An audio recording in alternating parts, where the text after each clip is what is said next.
Baby, be in love with your fantasies. I can be a star, make a sky so bright. Welcome to my dungeon, this is ecstasy. Let me play the fantasy. What's good, YouTube? It's your girl, Asia. And it's your boy, BJ, and we back like we never left. Shout out to everybody in the building that's pulling up. Y'all already know it's a pleasure whenever we get together. We're going to be checking out a new video today. This is actually Candace Owens. This is actually a short history of slavery. Okay. So it's going to be a short video. Obviously, it's going to be making it very, very short. A very, very short explanation of slavery in her own words. Okay. Because remember we did something like this similar to... Who was he? Thomas Sowell. Thomas Sowell, yeah. Yeah, and he had an outtake of slavery. I feel like was completely different than what... Like we knew it to be, growing up in the educational system. So I'm curious to know like what her take is gonna be, like her outtake on this is gonna result to from the beginning to the end. Exactly. Because I feel like I was kind of taken aback by what Thomas Sowell was saying, but his breakdown about slavery, and I felt like his was pretty thorough too, as far as the information that he gave too. Right.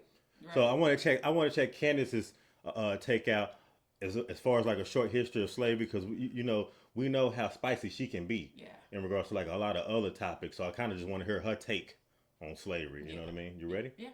Make sure y'all like, comment, subscribe, smash the notification bell so you don't miss any videos from Asia and BJ. Y'all can tap into the Patreon, check out. Oh, it's not that channel. Hey, but y'all can still tap into the Patreon, okay? In the description. Pull up. Hey. And pull up. I'm just saying. But yeah, let's go ahead and jump into this video. All right, let's check it out. And now for a brief history of slavery. Here's the first thing you need to know. Slavery was not invented by white people. It did not start in 1619 when the first slaves came to Jamestown. It existed before then. It did not start in 1492 when Columbus discovered the New World. In fact, when the intrepid explorer landed in the Bahamas, the native Taino tribe hoped that he would help them defeat their aggressive neighbors, the Caribs. The Caribs enslaved the Taino and, on occasion, served them for dinner. Slavery existed in Africa, Asia, and the Middle East. The word slave actually comes from the Slavs of Eastern Europe. Millions of them, all white by the way, were captured and enslaved by Muslims in the 9th century and later by the Ottoman Turks.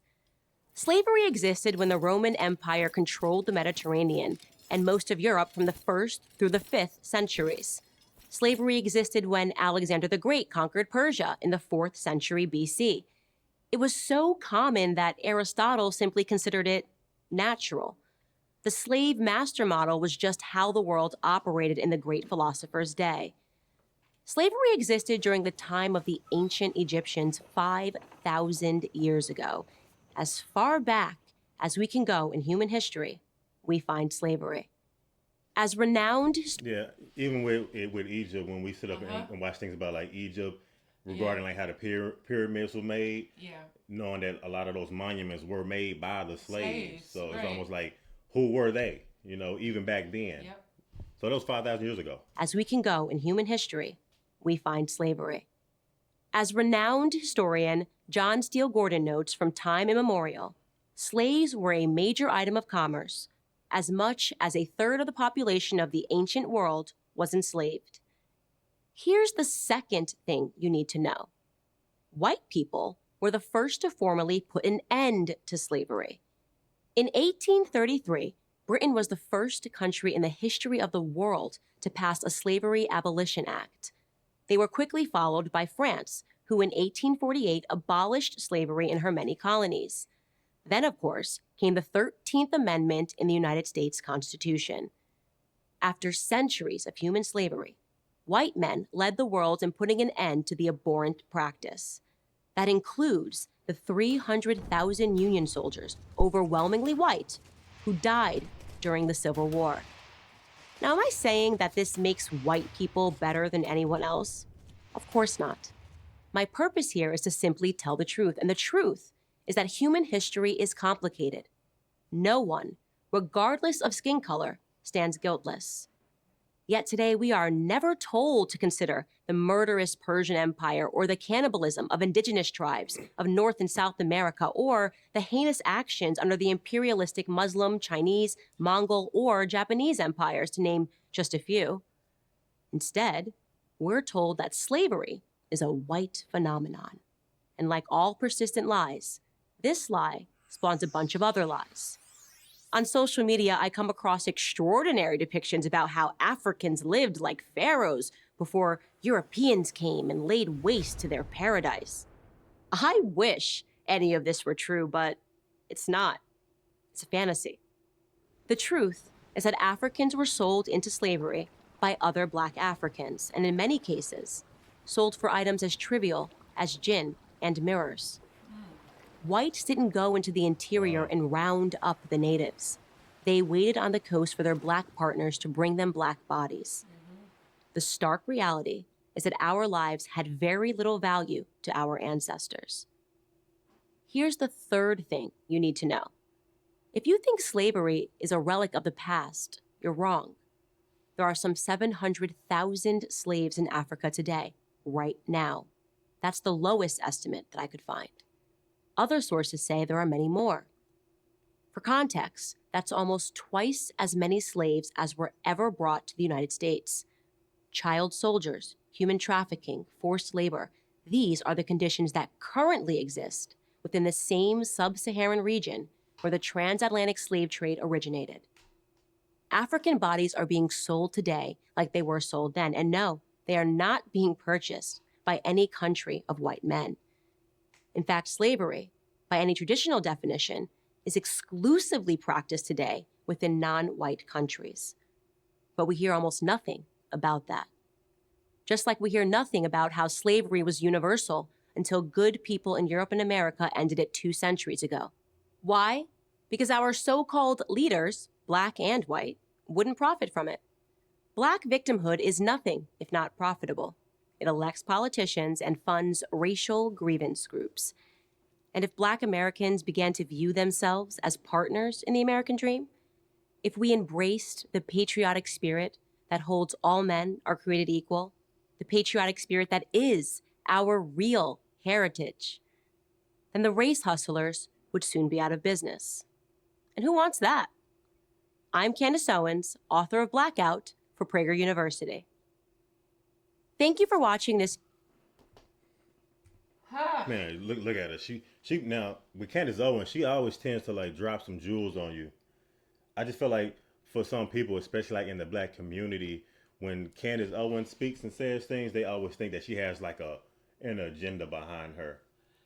Yeah, I mean, you know, because everything that I'm hearing her say are some of the things that I've seen, and not just seen through videos. Like I've actually like read some of these things as far as like the transatlantic trade system, as far as like African kings and queens like selling their own people off, you know, and selling them to other white like Europeans and stuff like that. Yeah, but you know? Didn't it just come down to like who had, like the poorest people were the ones that ultimately had to be enslaved because for whatever reason they were the poor people, right? Like that's really how that became what it was. It was like the poor people, the people who didn't have any wealth whatsoever were the ones that kind of got thrown into it, unfortunately. And it didn't matter. Like every race enslaved their own race, basically, is really what it came down to. Is like if you were poor within your race, you were going to be a slave, basically. Yeah, and then with Candace bringing up like Asia and, see, I'll say Asia, not you, the continent Asia, and then also India, like other places like that too. I feel like even, and especially like I said, when you talk about like our education system and things that you're taught when you're growing up, like you don't get like the gist of it. You don't get the entire meal of what is slavery. Like you just get bits and pieces of it. And especially like I said, here in America, I feel like a lot of it's been sensationalized on white people going to Africa, getting slaves, and then bringing them to America, but you don't really get like the whole background of it, knowing that even before then there were slaves before they even came to America. You know, so which is crazy. That's deep. That's because deep. If they were just doing that just for gin and mirrors, and selling their own people, like just giving them to whoever would take them, basically, so they could get what they wanted. Mm-hmm. Like, you know, it's messed up. It's messed up, whatever race they were. Like, just humans doing it to other humans. To humans, like it's So yeah, I feel that. And another thing that kind of really surprised me too was to hear it now. And I've heard this before, and it's probably something that I'd be interested in just reading more onto, is this enslavement in Africa today. Like, I've read that and heard that before, but I almost, and I'm just gonna be honest, I really didn't believe it, just because I'm like, there's no way that they're still doing that like now. You know what I mean? So yeah. I don't know. Y'all chime in and let me know what y'all think about that too down in the comment section. I'd be curious to know like what y'all. Because she said about there's like 700,000 people, and that's a lot of people. And we hear about it all the time as far as like the human trafficking and things like that. Well, but sometimes you don't know exactly where it's coming from, you know. Right, but the human trafficking part, I think, is something that's really starting to come about, like, you know, a lot more, and it's becoming a lot more mainstream. But the slavery part of it is where I'm just kind of like, okay, now Candace is saying it too. So I'm like, wow, like 700 people is a lot of people, and she said that's the lowest number that she could think of. So if you think about the amount of people that is, like, what the heck? Yeah, that's a little bit short of 1 million. How are they still doing that and allowed to do that? You know? Yeah. Yeah. Yeah. Yeah, but that's deep. But again, I feel like Candace, she does a very good job as far as like dropping gems and not just that, but like sticking to what's true and what's false. Right. Like sticking to the facts. Yeah. You know, not just like doing it for, you know, to bolster herself and herself on the internet or herself in social media. I feel like she really takes a stance to really like just give the truth, and then it's up to the people to, you know, get that information and to like understand it and understand that a lot of it is true. Right. You know. Exactly. So I feel like sometimes you gotta unlearn to relearn. You know, to a degree. Yeah. Especially for a lot of people out here. I don't know. Y'all chime in and let me know what y'all think about that. I just want to know what y'all. Someone answer my question. I just want to, because if it is true, you know, and I mean, I feel like there is some truth, because she's not gonna get on her platform and say something like that, and it be like totally false, right? You know? Yeah. So I'm just like, there has to be some truth to that somewhere. Like, now I'm starting to like think again about what I was reading before, like even hearing that. So I'm just like, so you starting to unlearn and relearn, basically. Yeah. Well, I didn't think that when I saw it the first time, when I initially read, I don't know, I can't remember where, like, it was on a feed somewhere on the internet, and I just remember kind of reading a little bit. I'm like, this sounds ridiculous, and I stopped reading it, because I'm like, this is, you know, you can't believe everything you read, type of thing, you know. So I just didn't keep getting, you know, going into it. I just was kind of it's like, important. okay. It's important too, like you said, bringing up the fact that you read it and saw it, but didn't believe it, but then also trying to figure out how to like go and dig up like real, actual, factual information to kind of support what you previously read. You know. Yeah. That's very important too. Yeah. Okay, so y'all tap in. Let me know what y'all think about this down in the comment section. If you enjoyed it, give us a big thumbs up, like, comment, subscribe, smash that notification bell so you don't miss any videos from Asia and BJ. And if ain't nobody else told you I love you, we're going to see y'all in the next video, y'all. Absolutely. We gone, y'all.